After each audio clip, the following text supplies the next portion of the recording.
Friday, and we are really. I've woken Janavi out of a deep rest right now because, like the true millennial she is, like the Gen Z true millennial. I don't know where she fits in, but essentially, all of you guys have a very lovely way of sleeping and waking up. But the thing is that I've always found you extremely sharp, no matter what time I've spoken with you. So that is also something. It's a neat trick that I would love to have. But given it's Friday, I thought maybe at 1 o'clock ke baad, and especially if we are doing this one at 3:30, it's not going to fly because people will be on their way home. Yeah. Older people certainly who are decision makers, Janavi decision makers, will go home. So to today's topic, what I thought we'll do is we'll look at what's really bugging Apple. So Apple has kind of accepted that it's not really up to speed as far as AI is concerned. Okay, so I'm just going to read out this article that's been trending on LinkedIn, which is Apple confronts its AI shortcomings. So it's grappling with multiple roadblocks and in its AI features rollout. They were going to roll out an advanced conversational sort of update for Siri, but the software is running behind, not likely to be released in 2027. And there's something underneath that. They're saying that the technology models are reaching their limits, etc. And Alexa is doing well apparently. So there is some heat, I'm sure, that is felt by Apple.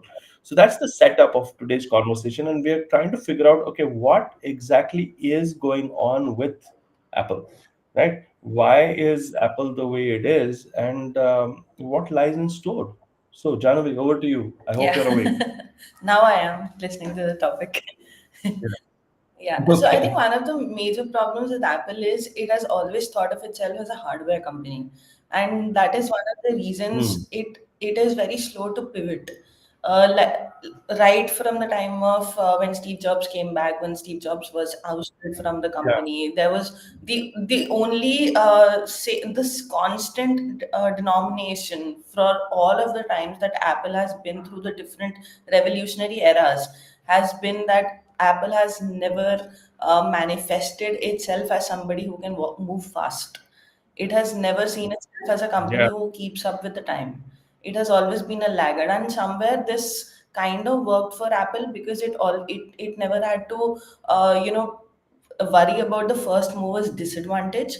But in this era, when everything is working at 10x the times, 50x the times, when you don't know what today's shift is going to cause tomorrow, right? Or where the world is going to be tomorrow, which technology we are going to be in tomorrow, then you can't really play that race where you just jump in at the last minute as the 11th hour Samaritan with one of the costliest products that you can find. It's not going to work today. So you have to keep in pace with your innovations. And if you don't have a good innovations team, please get one and get out of the mindset that that you are not a hardware company, you are a design company, right? You have always been the kind of company that comes out with the products that are easy to use by the customers, and that is your USP. That is something that Steve Jobs tried to inculcate in Apple since day one, that make products that people can use, people want to use. So come out with the same thing for your AI, the conversationalist AI. Number one. Number two, what is the requirement of a conversational AI right now? Why are you trying to improve Siri? Why are you trying to open stores in developing countries? There's absolutely no requirement of it. Tomorrow you might get sales today, but tomorrow you will be in a place where the offline sales doesn't even matter. So why are you trying to open mega stores anywhere in the world? Rather than that, loop in all of your resources and try to come up with a technology that beats Microsoft, beats Samsung, beats other of these companies that are your constant competitors. I think, Janavi, first, before I give you my response, I wanted to know exactly, are you an Apple consumer or an I'm an Android Android user? user. Spoken like a true Android user. I understand completely. But I thank you for your nuanced perspective and a fairly impartial one as far as Apple is concerned. Now, I'm somebody who shifted from Android to Apple about, let's say, 10 years ago now, about 8 to 10 years ago. And because the rest of my family was or is on Apple, so I just found it very convenient to do that, or especially FaceTime and all of that. But having said that, Having said that, I think it is always better to know where we are biased before we get into any discussion like this. But coming back to Apple, here are my views. I think there's a lot of strength in your perspective, but I'll give you a different point of view. When did Apple start winning was when it realized that it was not selling time, airtime, but data, right? So when it started actually splitting like music to tunes, right? So instead of albums, it was selling tunes, because what it realized was it was in the business of data as well, and it was making sure that it was able to package data, and technology was mainly behind it. And of course, there was this individual called Steve Jobs, suitably supported by the great Johnny Ives and the rest of the design team, who were able to make that happen.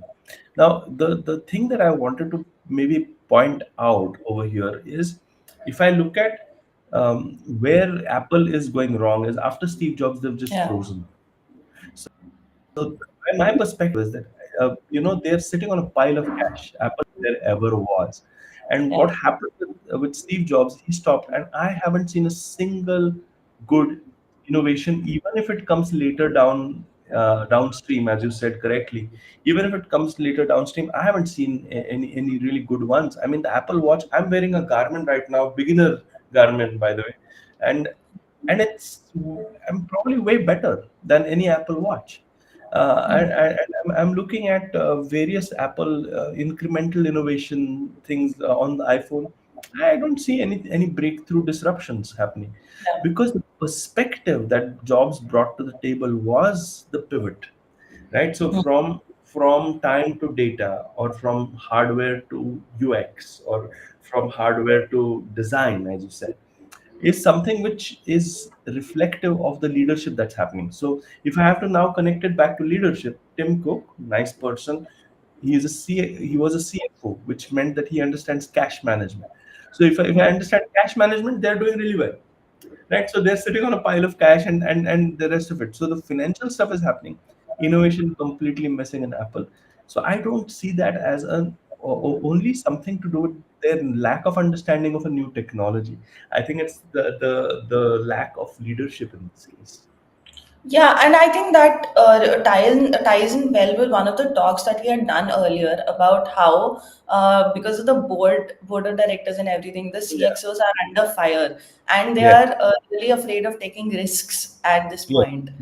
I Yes. think it could very well be possible that as bureaucratic as Apple's management has been Yeah. since inception, one of these reasons that Tim Cook is so afraid of getting into this space full throttle might even be because he's under a lot of pressure from the board.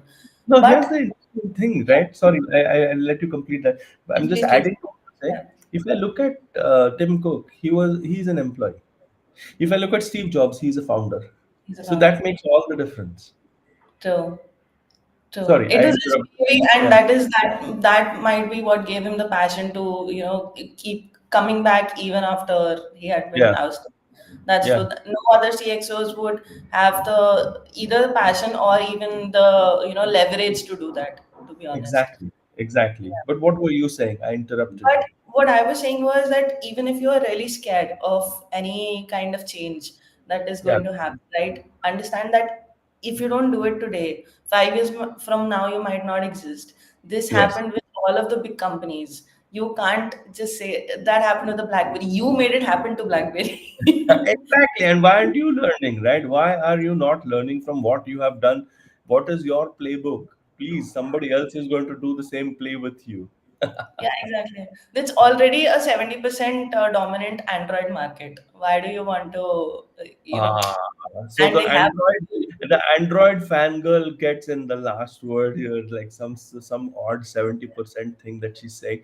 But okay, we'll let her go. We are not going to argue with her on this point. I think fair though, from where you're coming from.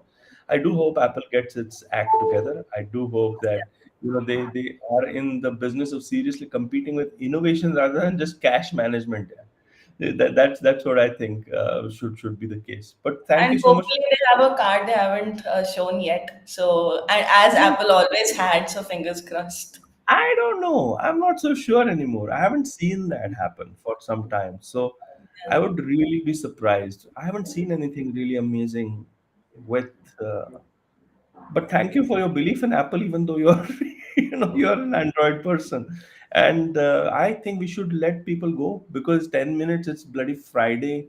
I think people should chill. Yeah. Please And get a have life. fun. Listening to Please get LinkedIn Live and is we should also, yeah, we should also get some lives ourselves, get off our Apple and Android and go and, maybe just do something else. Thank you so much and see you maybe on Monday. Yeah. Yeah. Bye. Okay. All right.